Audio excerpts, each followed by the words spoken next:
Pilot drone Rusia mengganggu rotasi militer Ukraina di wilayah Kharkov pada malam hari.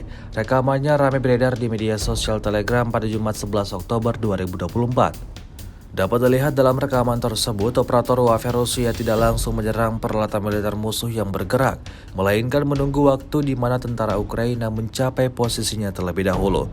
Selama pengoperasian kendaraan militernya, pasukan Ukraina dihujani oleh serangan granat mematikan Rusia. Kumpulan tentara Ukraina seketika berhamburan seperti yang terlihat dalam rekaman. Sementara itu, pasukan Kiev yang mencoba bersembunyi di kawasan hutan tetap mendapatkan serangan yang sama brutalnya dengan serangan yang diluncurkan pasukan Rusia sebelumnya.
Download Tribun X sekarang, menghadirkan lokal menjadi Indonesia.